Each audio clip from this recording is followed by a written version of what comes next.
Muy buenos días, profe. Eh, Mejor gracias por haber aceptado la entrevista. Listo, más que nada pedirle su permiso para que esta entrevista sea grabada tanto en audio como en video. Ujú. Muy bien, permiso concedido. Listo, muchísimas gracias. Bien, vamos con las preguntas. Estas preguntas son acerca de las cuestiones éticas en lo que se refiere a psicofarmacología. Ya, entonces la primera pregunta sería, ¿qué aspectos se deben incluir en el consentimiento informado de un paciente cuando éste requiera la administración de algún tipo de psicofármaco? Bueno, buenas tardes. Saludos con todas las personas que mirarán este video, que es parte de la tarea de Josué. Y pues hay algunas cosas que, como usted lo ha dicho bien, se deberían hacer, pero no se hacen. Ujú. ¿Sí? ¿A qué me refiero? De pronto, cuando nosotros hablamos de consentimiento informado, estamos hablando de que nosotros tendremos que darle cierta información al paciente sobre lo que se va a administrar y hacerle firmar un documento, ¿no es cierto? ¿Sí? Ujú. Ya. Cuando nosotros hablamos de psicofármacos, nuestros colegas, compañeros psiquiatras, no siempre utilizan, de hecho, no es algo muy usual que aquí en el Ecuador se establezca el uso de un consentimiento informado. Hay algunos procedimientos médicos, como por ejemplo, cuando se hace un trasplante de algún órgano, cuando de pronto se va a hacer un tratamiento de fertilidad, por ejemplo, los médicos se permiten hacer inclusive un contrato, en donde el consentimiento informado implica el que la persona conoce, por ejemplo, en un tratamiento de fertilidad, que la disponibilidad de que haya una fecundación es del 30%, por ejemplo. Entonces, las personas firman el consentimiento del tratamiento que se hace. En el caso, por ejemplo, de psicofármacos, debería existir un consentimiento informado en donde o el paciente o su acompañante a cargo, que usualmente se recomienda y se solicita, de hecho, que haya una persona que supervise la administración de los psicofármacos, tenga conocimiento de cuál es el procedimiento, los efectos secundarios, las dosis que Ujú. se van a utilizar, los riesgos que conlleva el manejo de psicofármacos, cosas como la subida de peso, cambios de estado de ánimo, reacciones secundarias, por ejemplo, que debería informarse. Sin embargo, el consentimiento o la información que se provee tanto al paciente como a los familiares usualmente es de forma verbal. Que yo conozca en nuestro medio aquí en el Ecuador, tanto a nivel hospitalario como a nivel de consulta privada, no es usual, de hecho no es un requisito el que exista un consentimiento informado. De que de pronto existe en la posología, en la receta que el psiquiatra le da, Ujú. hay una restricción en el uso y en el seguimiento de la receta, sí. Cuando de pronto un paciente de tipo psiquiátrico va y presenta la prescripción del médico en una farmacia para que le faciliten la medicación, la receta se retiene.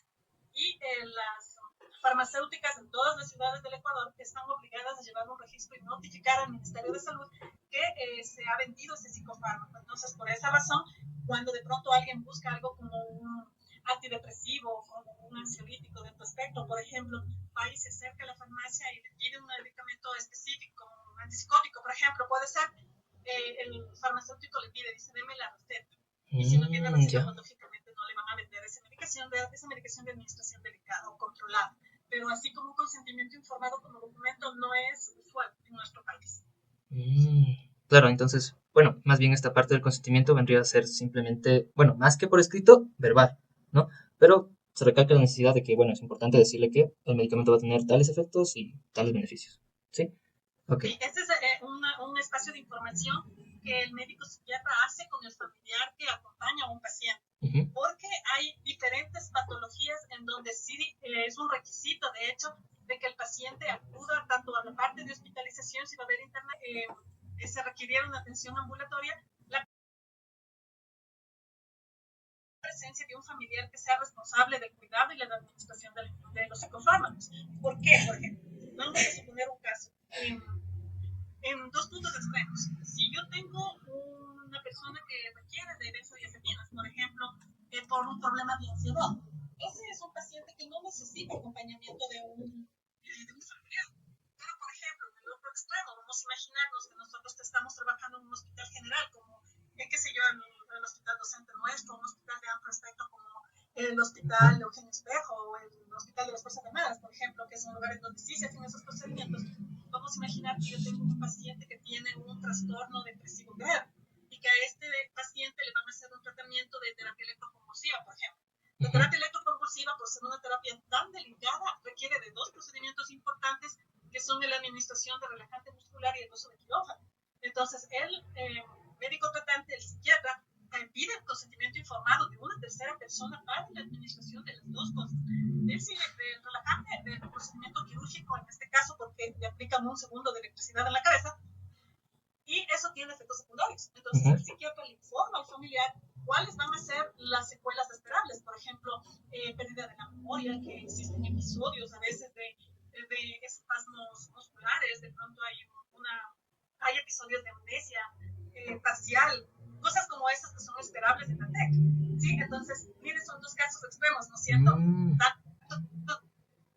Si es mi paciente solo por un tratamiento de ansiedad, necesita el acompañamiento de un familiar. Claro, interesante en realidad. Ok, entonces creo que eso también nos lleva a la otra pregunta en realidad, que es, ¿hasta qué punto el paciente podría negarse de seguir este tratamiento farmacológico, aún sabiendo que esto puede implicar, obviamente, el riesgo de su salud mental o, en este caso, un riesgo dentro de su entorno? Sabe que en la mayor parte de los pacientes que requieren medicación, que son trastornos mentales de alto espectro, es bastante esperable.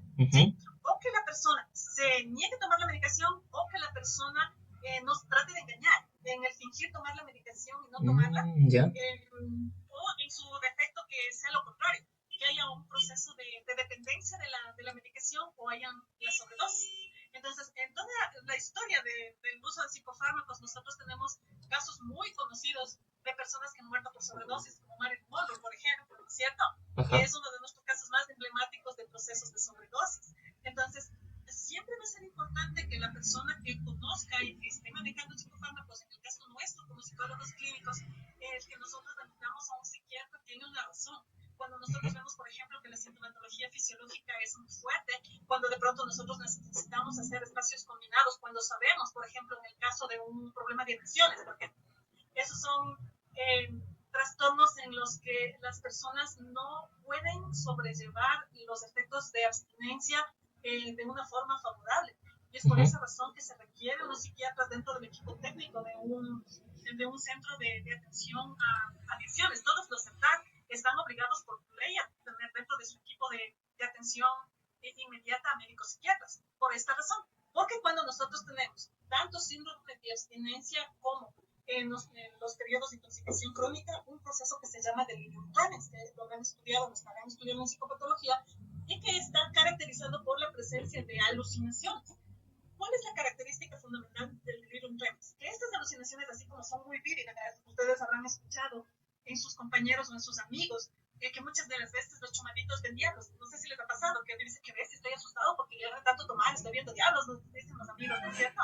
Esa es una alucinación muy vívida, pero transitoria, que es la característica del delirium tremens. Entonces, en ese caso, por ejemplo, nosotros debemos tener mucho cuidado en el uso de los psicofármacos, porque como la sintomatología es muy fuerte, les da un ataque de pánico en realidad a los pacientes, ellos se rehúsan a tomar los psicofármacos. Entonces, de hecho, se rehusan al tratamiento en el caso de las adicciones por el temor a las secuelas de la abstinencia, y por esa razón se requiere de la presencia de médicos psiquiatras. Sí, en el caso nuestro como psicólogos, cuando nosotros hacemos el acompañamiento de nuestros pacientes y le pedimos que tengamos la asistencia de un médico psiquiatra, nosotros usualmente hacemos equipo terapéutico y hablamos con el psiquiatra.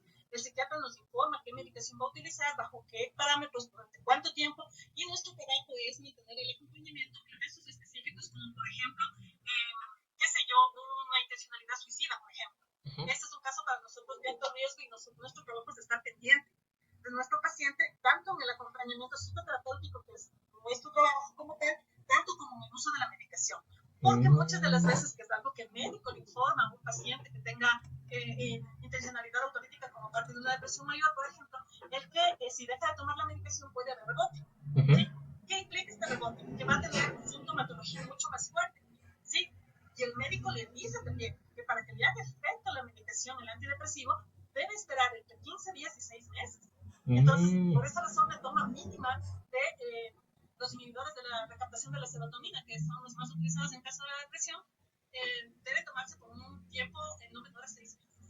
Los médicos es diferente, ¿no es cierto?, lo que nosotros manejamos, y la importancia del acompañamiento y el conocimiento informado cuando nosotros tenemos pacientes que utilizan medicación y cuando nosotros recomendamos el uso de psicofármacos a nuestros pacientes. Cosa que a nosotros como psicólogos clínicos nos limita, ¿no es cierto?, ampliamente, porque lógicamente es una medicación muy, muy, muy delicada, que hace que la persona o pueda tener una adicción o inclusive pueda morir. Entiendo, claro, o sea, básicamente el acompañamiento es una de las piezas claves, igual el trabajo interdisciplinario con el psiquiatra. Ajá, ok, entonces aquí también surge una cuestión. Em, ¿Es moralmente aceptado o es ético el hecho de medicar a un paciente que no puede expresar su voluntad? Por ejemplo, en el caso de niños, personas con discapacidad o incluso pacientes que tengan alguna enfermedad cognitiva como adultos mayores en demencia, por ejemplo. Por supuesto, mira, ahí nosotros tenemos algunas consideraciones que son particularidades de cada paciente. ¿Sí? Por ejemplo, cuando nosotros tenemos pacientes niños, que usualmente se medica a los niños cuando tienen problemas de hiperactividad, por ejemplo, que es lo más clásico que tenemos, ¿no es cierto? ¿Ya? Cuando nosotros tenemos un diagnóstico de TEA más H, lo más que puede llegar a pasar es que este niño requiere medicación y no trabajamos con el psiquiatra, sino con el neurólogo. El neurólogo es quien nos da ese diagnóstico definitivo y él es el que utiliza medicación. ¿Ya? Como es un niño, es un menor de edad, ahí interviene su representante legal, que son sus papás, ¿no es cierto? Entonces, ¿quiénes tienen la información? Los papás.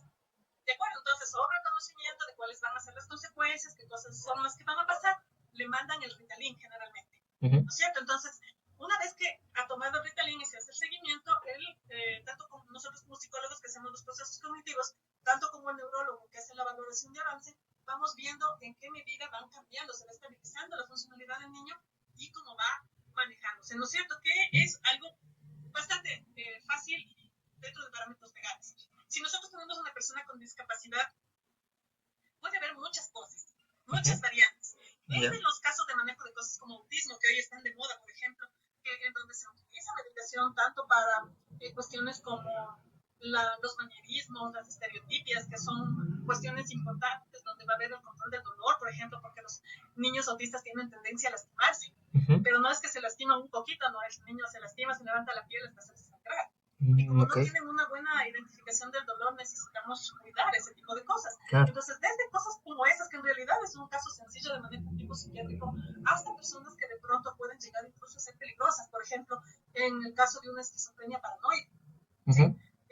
La clásica paranoia, que es lo más dramático, podría ser el término correcto, dentro de los trastornos psiquiátricos de alto aspecto, es una de las enfermedades que tiene mayor presencia, es muy dramático. El trastorno hace que, por ejemplo, la persona sea peligrosa, porque como va a tener un error de interpretación en la paranoia, le hace pensar al paciente que otras personas que están cerca o que tengan ciertas características puedan hacerle daño, la persona por defenderse va a agredirles.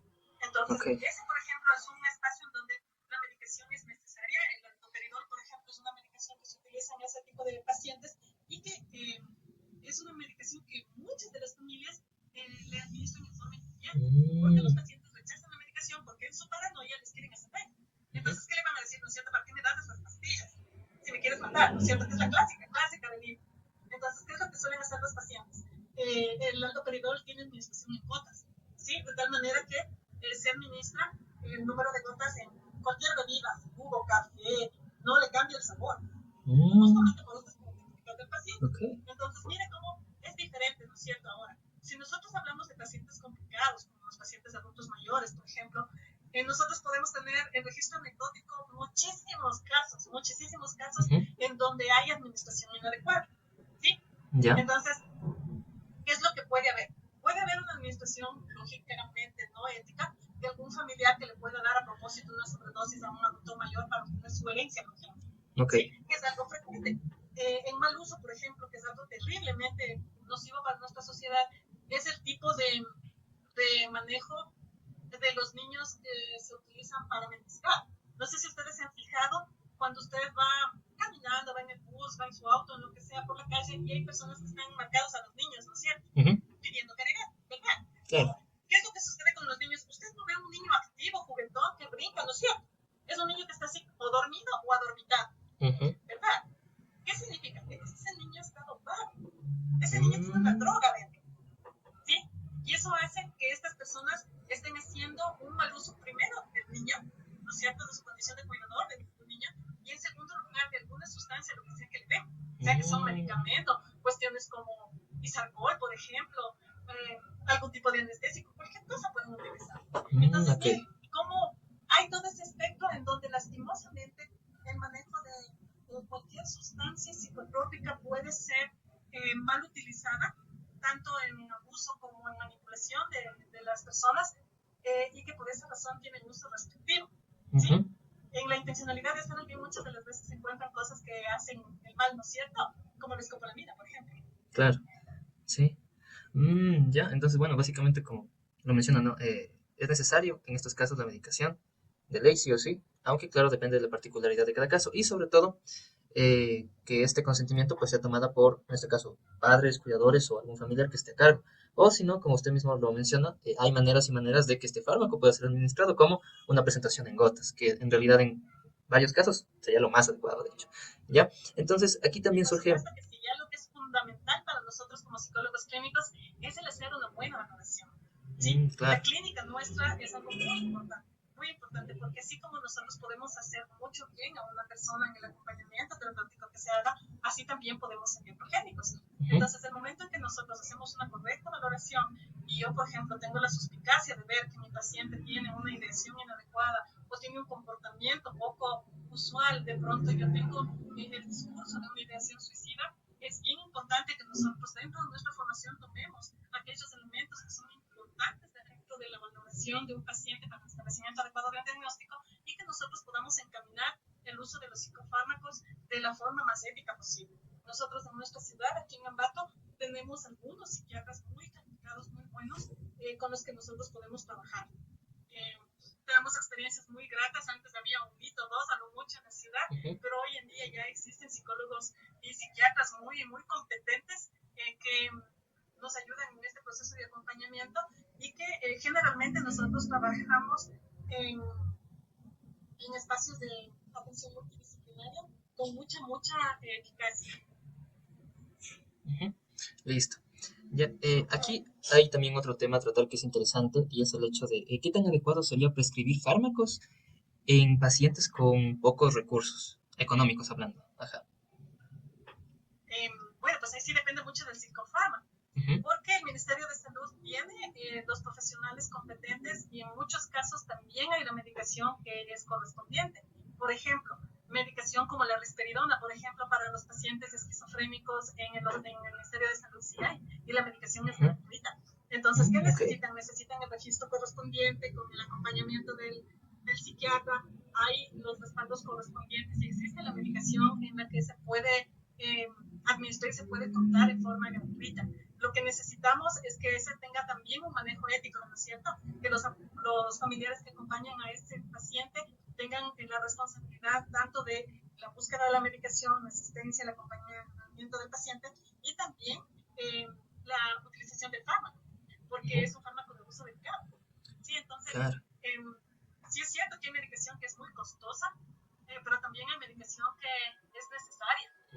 Ok. El acompañamiento especialmente a los pacientes psiquiátricos que requieren internamiento, antes estaba supeditada al hecho de contar con hospitales psiquiátricos. Hoy se hace consulta ambulatoria, que es mucho más favorable, es menos lacerante para los pacientes, no tiene que estar en espacios encerrados de por vida como eran antes los hospitales psiquiátricos y tiene la posibilidad de mantenerse con buen funcionamiento dentro de su espacio familiar. Ok, sí. Aunque bueno, de hecho, ya se adelantó un poco a la siguiente pregunta, pero en realidad sí, porque la siguiente era más básicamente de qué alternativas o qué procedimiento pues, se le podría dar a estas personas con pocos recursos económicos, ¿no? Y es acerca de este otro tipo de quizá de intervención en este caso. Ajá. Pero tal vez algo más que quiera agregar a esto. Cuando tenemos un paciente psiquiátrico, o sea, nosotros sabemos que va a requerir la medicación de ley. De ley. Hay personas que requieren medicación por poco tiempo, cuando nosotros, por ejemplo, tenemos un paciente en crisis, cuando tenemos un paciente que haga con frecuencia ataque de pánico, por ejemplo, es un medicamento, un paciente que va a responder fácilmente a la medicación, pero hay pacientes resistentes también. ¿Cierto? De pronto la invitación para usted y para sus compañeros, en algún momento pueden visitar el Hospital San Lázaro Quito, que es ahora un hospital museo, en donde ustedes pueden ver el manejo que se hacía anteriormente con los pacientes psiquiátricos, antes de que existieran los psicofármacos, lo que hacían era encadenarlos. Entonces, claro, en ese hospital ustedes pueden apreciar con facilidad cómo les tenían. En realidad estaban en una jaula con un comedero de piedra y esposados, porque no había otra cosa que hacer. Posteriormente vino la medicación, que es una medicación de alto espectro muy fuerte, como los inhibidores directos, donde había un síntoma clásico del paciente psiquiátrico que se llama protrusión del lengua. Entonces usted puede ver como en las películas antiguas, ¿no? Vestidos así con bata blanca y el paciente con la lengua salida, la lengua afuera.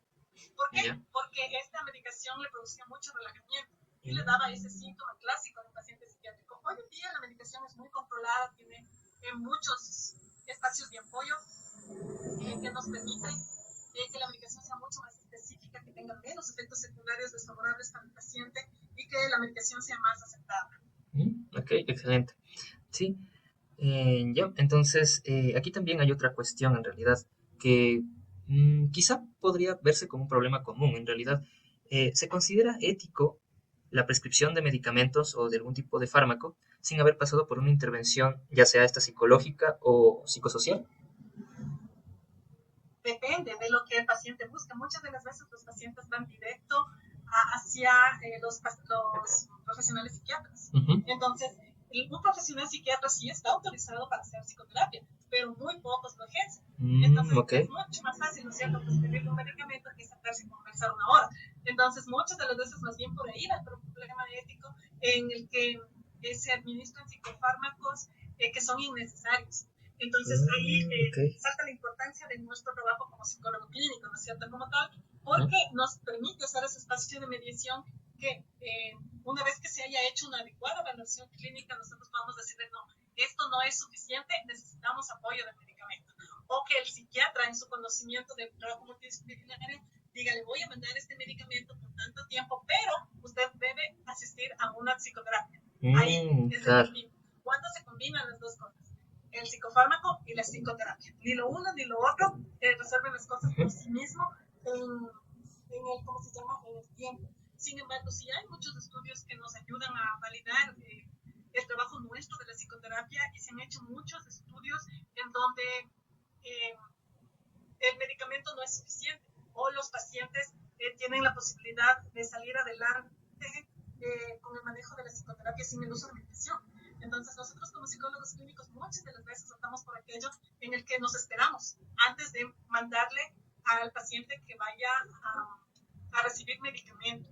Sí, usualmente se opta por esto cuando la sintomatología es muy florida, por ejemplo, cuando hay una intencionalidad suicida ya con un intento manifiesto de suicidio o cuando hay mucho riesgo de que haya algún acto atentatorio. Sin embargo, sí se suele esperar antes de acudir al manejo de psicofármacos. Ok, claro, sería una medida de, más que nada de cuidado y de prevención, en todo caso, ¿no? Igual hacemos énfasis en la importancia de lo que significa el trabajo interdisciplinario entre los profesionales de la salud como tal, para mantener más que nada un proceso estable, que siga un buen progreso y obviamente que obtenga un buen resultado en este caso, ¿no? Ya, entonces, ahora, ¿qué tan común es el hecho de patologizar emociones comunes? Por ejemplo, hablamos de tristeza o de un proceso de duelo para precisamente justificar el uso de estos psicofármacos. Ahora, cuando hablamos de patologizar, implica una tendencia que es bastante común en los servicios de salud, que nuestra tendencia, inclusive de formación en muchas ocasiones, es el que nosotros no veamos nuestro eje de las Z en el DSM-5, sino ver todo el espectro de trastornos y orientar nuestra intencionalidad diagnóstica a esa área, ¿sí? Sin embargo, dentro de los espacios de formación, ahora menos que antes se tenía mucha más tendencia a esta área médica y lo que usted aprendía era trastorno, pero hoy en día sí se hace mucho más énfasis en aquellos que son parte del eje de problemas sociales. Y mire que en el manual diagnóstico dice otros trastornos, otros problemas de posible función clínica, dice en el letrero. Y toditos esos son los que nosotros manejamos. ¿Sí? Yeah. Entonces, ¿qué significa? Que nuestro trabajo es como adscrito a los procesos psiquiátricos, ¿no es cierto? ¿Sí? Y por eso es que hay esta tendencia patologizante, especialmente en la estructuración de la retención diagnóstica. ¿Sí? No es lo mismo que yo pongo un F33, por ejemplo, que corresponde a un trastorno depresivo, a que yo tengo un eje 60, que es un problema de personalidad. Entonces, estamos hablando sobre la patologización de las emociones y estábamos poniendo como propuesta este asunto del duelo, ¿verdad? Entonces, en el caso de en la formación, sí es cierto, yo pienso que sería algo absurdo negarlo porque por efectos de formación nosotros tenemos la tendencia a ver las cosas desde un proceso patológico. Entonces, nosotros en la formación como psicólogos clínicos aprendemos, como yo les había dicho alguna vez en clase, lo primero aprendamos lo normal, luego de aprender las enfermedades, ¿no es cierto? ¿Qué significa? Que en nuestro trabajo, cuando hacemos procesos de diagnóstico, por eso aprendemos una cosa que se llama diagnóstico diferencial, nosotros hacemos un comparativo entre lo que es normal o que es esperable dentro de un proceso frente a lo que ya se considera una enfermedad, en este caso nuestro, una enfermedad mental. ¿Sí? Si nosotros hablamos del duelo, nosotros hablamos de un proceso normal. Todas las personas hemos tenido mal de amores, ¿no es cierto? ¿Sí? Y por haber tenido mal de amores a esta altura de la vida, usted es un estudiante universitario, ¿verdad? Usted sabe lo que es el dolor de una pérdida, ¿verdad? Aunque sea su mascota, se le debe haber muerto en el caso de que alguien no haya tenido novio o novia en algún momento, ¿verdad? Sí sabemos lo que es el dolor de una pérdida, ¿sí? Entonces, ese dolor es normal, pero muchas de las veces requiere de acompañamiento psicológico cuando el procesamiento tiene alguna dificultad, ¿sí? Por esa razón, en nuestros manuales diagnósticos, para establecer la diferencia entre duelo y duelo patológico, nosotros tenemos un espacio de tiempo, ¿sí? Dice la teoría, ¿no es cierto? El manual diagnóstico nos dice, para que sea un duelo patológico debe haber pasado al menos tanto tiempo, ¿verdad? ¿Sí? Y nos habla, dice que superado un mes, ya preocúpese, nos dice el manual diagnóstico, ¿verdad? ¿Sí? Y luego nos dice, si esto no tiene una resolución, si no llega a esa etapa, puede transformarse en un proceso depresivo, ¿sí? ¿Cuánto no se debe esperar? 6 meses. Si en 6 meses eso no se ha resuelto, yo estoy hablando ya de un duelo complicado que puede tener tendencia a ser depresivo. Más aún si mi paciente tiene una, qué sé yo, una personalidad dependiente, como un eje psicopatológico, o tiene una personalidad depresiva, o de pronto tiene una personalidad de cualquiera de los del grupo C, va a haber mucho más riesgo. ¿Sí? Entonces, mire, no es que nosotros tengamos la tendencia a patologizar, sino más bien que nuestro trabajo clínico busca hacer ese combate. Si bien es cierto, nuestro trabajo, por alguna razón, viene la persona a consulta, ¿no es cierto? Nuestro trabajo es ver si es que lo que está pasando es algo normal o esperable en su defecto, o si es que de pronto lo que suceda con la persona está tendiendo a ser ya un problema de salud mental. ¿De acuerdo? Entonces, por ejemplo, el consumo de alcohol. En los términos del DSM-5, perdón, dentro de los términos de la APA, la APA nos dice que para que alcohólico, dice la Organización Mundial de la Salud, debe tener un consumo de alcohol hasta la embriaguez una vez al mes. Digamos, ¿no es cierto? Todos los ecuatorianos alcohólicos, no en su mayoría, ¿verdad? ¿Sí? ¿No se ha traído nuestro contexto? Sería terrible, ¿verdad? Claro. Ay, pero si yo solamente tomo una vez al mes, ¿verdad? Una vez a la semana nomás estamos suelen decir nuestros consultantes, y cuando usted le dice, pero mire, la otra vez que dice esto, la gente dice, no es que no te lo habían dicho, me quito de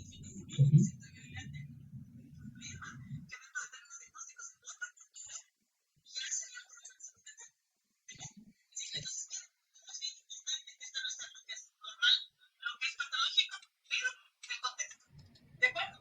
Claro. De tal manera que, inclusive, por ejemplo, si yo le tomo una prueba de inteligencia a un niño del campo en nuestro país, y esta prueba de inteligencia yo no he visto una prueba adaptada al pueblo latinoamericano, sino le tomo una prueba gringa.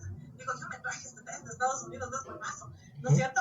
Y le aplico ese test de Estados Unidos con baremo de Estados Unidos a mi niño de Quizapincha, por ejemplo, de más de arriba de Quizapincha, ¿sí? Del sector rural. ¿Me va a salir con retraso mental? Sí.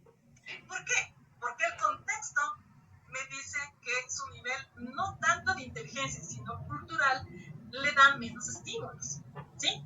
¿De acuerdo? Claro. Entonces, miren, es algo así tan sencillo, ¿no es cierto? Entonces, esta patologización de la sintomatología psiquiátrica va a ser algo relativo. Debemos tener mucho cuidado cuando nosotros tengamos nuestro paciente delante y mi cabeza me diga, a ver, ¿qué enfermedad mental tienes? Va a decir mi cabeza, ¿no es cierto? Yo voy a decir, a ver, espérate, cabeza. Veamos primero. ¿Es esta bien? ¿Está dentro de lo normal? ¿Qué podría ser patológico? ¿Y en qué contexto vive esta persona?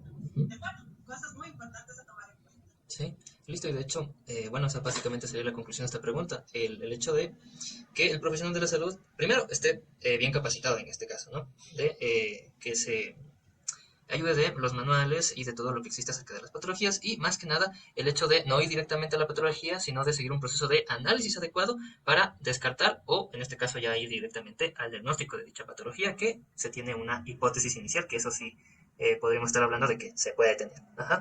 Listo. Entonces, Algo muy interesante que mencionabas acerca de la cultura, y de hecho eso también nos lleva a la otra pregunta, que es hasta qué punto puede influir la cultura en la búsqueda de soluciones inmediatas a partir de los medicamentos, sin obviamente haber explorado eh, el problema de fondo en este caso. Creo que es una pregunta súper interesante para hacer un análisis de contexto. Si nosotros hablamos y pensamos a nuestros adentros nuestra propia funcionalidad, podemos hacer un análisis equivalente en cómo nosotros resolvemos una gripe, ¿verdad? Incluyendo el COVID. Cuando nosotros nos enfermamos, nosotros estamos así con medio de estornudosos, nerviosos, nos sentimos malestar, nos decimos, ay, es que me voy a ir al médico. ¿A dónde me voy? Primerito me tomo alguna cosa así, ¿no es cierto? Un remedio casero. Siguiente punto, me voy a la farmacia y no me voy a una farmacia especializada, ¿no es cierto? Yo digo, oiga, vecino, por favor, deme unas pastillitas para la gripe. Y mi vecino, que es bien chévere, en la farmacia va y me da, ¿no es cierto? Dice, estas tómese. ¿Cuántas me tomo? Tómese estas que le voy a dar, estas 6 pastillitas, tómese. Va, voy y me tomo, ¿verdad? Si yo veo que ya no mismo me hace bien, que ya me siento re mal y me duele todo, ya estoy fatal, ahí ya me asusto, ¿sí o no? Digo, ahora sí, yo creo que lo mismo me iré nomás al doctor, ¿verdad? Y el doctor ahí dice, ay, no, sí están silbando los pulmones, me dice, vaya, hágase estos exámenes, no vaya a hacerse esta radiografía, ahí recién, después de un largo periodo. En nuestra salud mental, eso es igual. Es igual, para la resolución de problemas, usted ya cuando tenga su ejercicio profesional, verá la trayectoria que tiene una persona para hacer el uso de la salud mental como un beneficio para su salud. ¿Sí? ¿En qué sentido? En el sentido de que primerito, ¿no es cierto? Igualito como el mal de amores. Yo primero le cuento a mis panas, me lloro con la almohada, voy y le cuento a alguien mis penas, escucho los consejos de todo el mundo y así no mismo. Ahí yo digo, no, creo que sí estoy mal mismo, me idea que alguien me ayude a viajar. Entonces, ¿qué significa? Que en nuestro contexto, no solo ecuatoriano, sino latinoamericano, nosotros tenemos esa tendencia, ¿sí?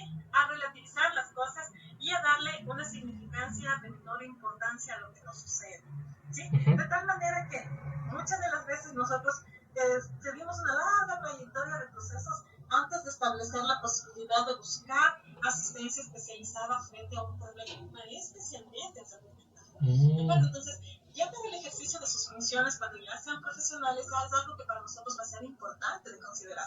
No va a ser igual el que yo le atienda, por ejemplo, a alguien de aquí, de Ambato, de cualquier parte de nuestra ciudad, el que sea profesional, así como van a ser ustedes, y que yo pueda hablar con esta persona en términos técnicos, inclusive muchas de las veces, a que yo tenga una persona que sea muy creyente en cosas como las limpias, el horóscopo, por ejemplo, que va a marcar un eje mucho más sugestivo. ¿Sí? Entonces, mire, claro, va a ser diferente. Si yo tengo una persona que viene y me cuenta y me dice que es ateo, que todo lo que le hace está basado en la ciencia, que es un técnico, que inclusive me va a decir, yo no creo en los psicólogos. Y digo, ya, esta persona yo tengo que tratarle bajo estos parámetros de psicología basada en evidencia. Correcto. Pero si yo tengo una persona que me dice, pero es que yo sí hago la lectura de cartas, yo leo mi horóscopo cada semana, qué sé yo, me dice, yo he ido a grupos de encuentro con Bursaman y cosas así. Yo digo, ya esta persona es más sugestionable, ¿no es cierto? Yo tengo que utilizar otros recursos con esta persona, ¿sí? Ser muy cuidadoso en el discurso para que no tenga la posibilidad de tener errores de interpretación, de que la persona tenga la posibilidad de ser muy sugestionable y dependiente, inclusive de mi persona como profesional. Entonces, mire cómo el contexto va marcando muchas cosas. Las cuestiones religiosas, por ejemplo, para nosotros son bien importantes. Antes nosotros hablábamos de las personas ateas así como que de lejos, ¿no es cierto? Ahora son muy comunes. La gente tiene creencias diferentes, tiene su propio sistema de valores.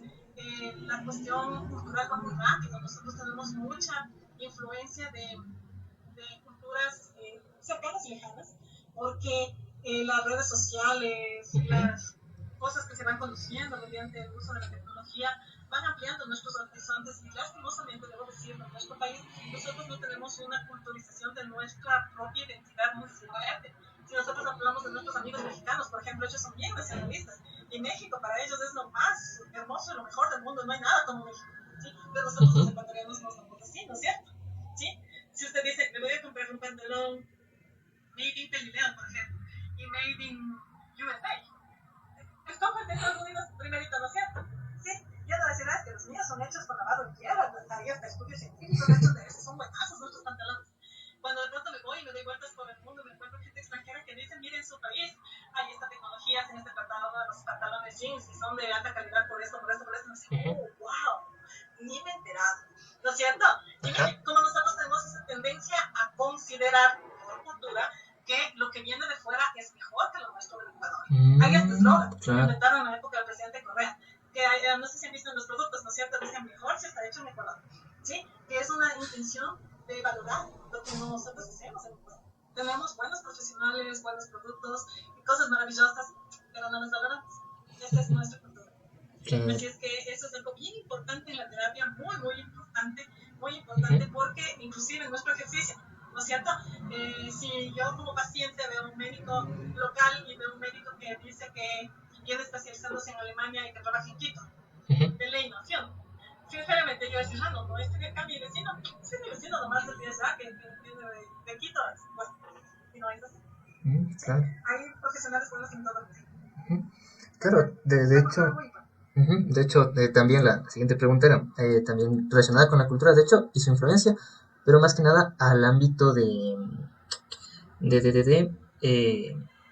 qué tanto la opinión social influye en este caso sobre la condición del paciente específicamente, ¿no? Y aquí hablábamos acerca de, pues, esta percepción cultural de, acerca de, bueno, a ver, tan mal no estoy para ir a un psicólogo, por ejemplo, o tan mal no estoy para ir a medicarme, por ejemplo, que usualmente también, como lo mencionaba, muchas veces es como que, no, o sea, yo no estoy mal, ¿no? Se ponen esa etiqueta, ¿no?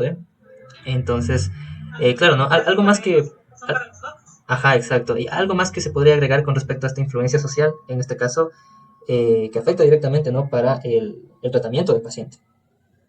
Pues yo tengo ahí muchas consideraciones que hacer, tanto en favor como en contra. Okay. Y le cuento sobre la base de tener más de 25 años de ejercicio profesional, ¿sí? Y para explicarle un poco este asunto, yo le contaré que cuando yo estudié en Quito, yo estudié en la Universidad Central del Ecuador, el venir a provincia implicaba básicamente casi hacerse un harakiri. ¿Por qué razón? Porque cuando usted aquí trataba de buscar un espacio de trabajo, primero tenía que explicarle a la gente qué hacíamos los psicólogos clínicos, ¿sí? Y la gente decía, no, pero ¿para qué? Dale, hay un colega, ya se arregla, es un buen psicólogo. Entonces los psicólogos estaban relegados primero a los colegios. En segundo lugar, había todo este espacio de consejería, había el equivalente de psicólogo igual a consejos, ¿sí? O en su defecto psicólogo igual a logos, ¿sí? Esto por una parte. Por otra parte, yo pienso que algo que nosotros como psicólogos debemos agradecer mucho, y a pesar de que no lo hayamos considerado de forma muy formal, es el hecho del manejo de la información, la publicidad, el cine, la televisión, las redes sociales, los programas televisivos, las películas, que nos han hecho mucha publicidad. Cosas tan simples, ¿no? Y que incluso es motivo de bromas, como la Rosa de Guadalupe, por ejemplo. Son programas que a nosotros como psicólogos nos han dado mucha publicidad, ¿sí? Y que ha permitido que la gente, en primer lugar, se instruya de cosas como, por ejemplo, los suicidios, los problemas psiquiátricos, las deficiencias cognitivas, y que eso requiere acompañamiento de profesionales de salud mental. Y eso hace que cosas en pro, cosas en contra, nos ha permitido ir haciendo un camino hacia el establecimiento de la salud mental primero como un derecho. Hoy existe ley de salud mental, antes no había, hasta hace pocos años, el que nosotros tengamos protocolos de actuación, por ejemplo, antes usted podía hacer lo que quiera, no pasaba nada, ¿sí?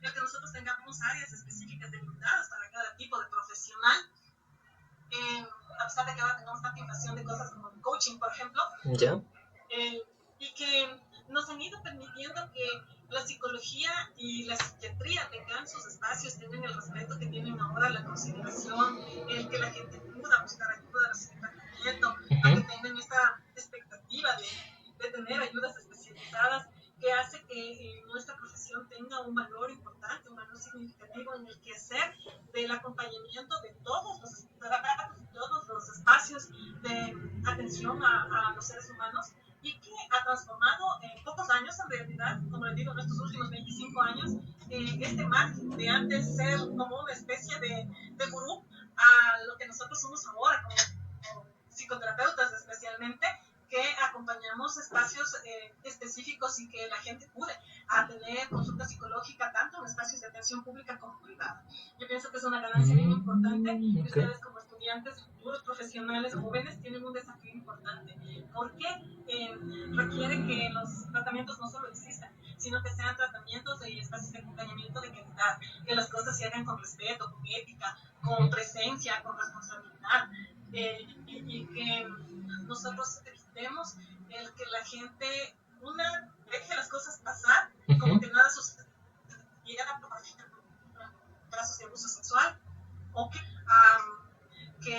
la gente deje que le den haciendo las cosas como el acompañamiento a discapacitados, por ejemplo, en donde allá le cuidan, y que son los dos extremos de los procesos asistenciales. Creo que tienen un desafío muy, muy interesante.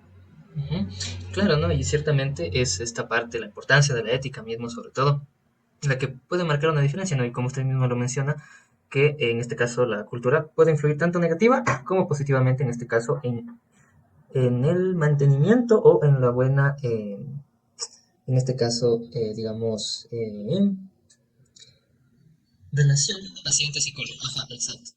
Sí, entonces en realidad es un tema muy interesante, un tema bastante amplio y un tema que en realidad sería bueno que se siga considerando y se siga estudiando, ¿no? Sobre todo para tener las herramientas necesarias para aplicarlas a cada caso, ¿sí? Y por último, algo importante que aquí juega, o al menos dentro de mi consideración, es la industria farmacológica, farmacéutica, perdón. Entonces, ¿hasta qué punto o qué papel vendría a tener la industria farmacéutica en la definición de los trastornos mentales y sus debidos tratamientos? ¿Qué le digo?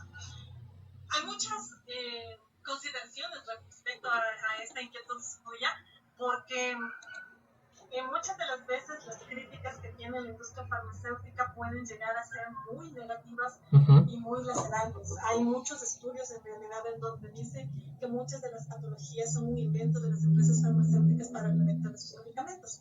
Sin embargo, siendo positivos y viendo cómo ha avanzado la farmacéutica en el tratamiento de los problemas de salud mental, yo podría arriesgarme a decir que el desarrollo de la industria farmacéutica ha tenido una intencionalidad buena para con el ejercicio del acompañamiento en salud mental, porque en las diferentes épocas, si ustedes revisan la historia de la psicofarmacología, usted va a ir viendo cómo se han ido modificando y especializando los medicamentos para que cada vez tengan menos efectos secundarios, que ese es el mayor de los riesgos de manejo de psicofármacos. Yo tengo un punto de vista muy positivo en el hecho más bien del manejo de espacios multidisciplinarios, porque muchas de las veces he tenido la oportunidad de compartir el trabajo de acompañamiento tanto en espacios hospitalarios como en la práctica privada, en equipos multidisciplinarios, por ejemplo, en el manejar en forma conjunta un endocrinólogo, un psiquiatra y mi persona, que hace que los tiempos de acompañamiento a los pacientes sean más cortos y con mejores resultados. Por ejemplo, alguna vez tuve la oportunidad de ser parte de un experimento en realidad que tuvo muy buenos resultados y que habla de la mezcla de la parte cultural, la parte medicamentosa y la parte psicoterapéutica, en el uso de, por ejemplo, la combinación del chamán como un manejo sugestivo, la medicación psiquiátrica y la psicoterapia, las dos cosas juntas. Y está demostrado, nosotros conseguimos disminuir en 3 meses el tiempo del uso de fármacos. Entonces, hicimos un estudio con un grupo de médicos psiquiatras alemanes y que ellos hablaban del manejo de la sugestión como un elemento, un recurso importante en el acompañamiento psicoterapéutico. Entonces, mire, son cosas como esas las que nosotros podemos tener y que nos permiten sacar a flote. Tal vez de pronto, futuro, habrán muchos elementos, qué sé yo, mecánicos, tecnológicos, que nos permitan facilitar, ¿no es cierto? Que sea, qué sé yo, estoy soñando en este momento, puede ser que de pronto lo que antes era la terapia electroconvulsiva, que era muy fuerte, muy invasiva, pueda tener ahora algún tipo de manejo, como hay algunas cosas que nos ofertan para la práctica clínica, como espacios o electrodos de estimulación externa, que nos ayudan a manejar cosas como la ansiedad, por ejemplo, pulsación de frecuencias. Cosas como esas que no son invasivas, que le pueden dar una mejor calidad de vida al paciente, que pueden cortar los tiempos de tratamiento, que pueden tener a veces efectos inmediatos, y que de pronto la práctica de la salud mental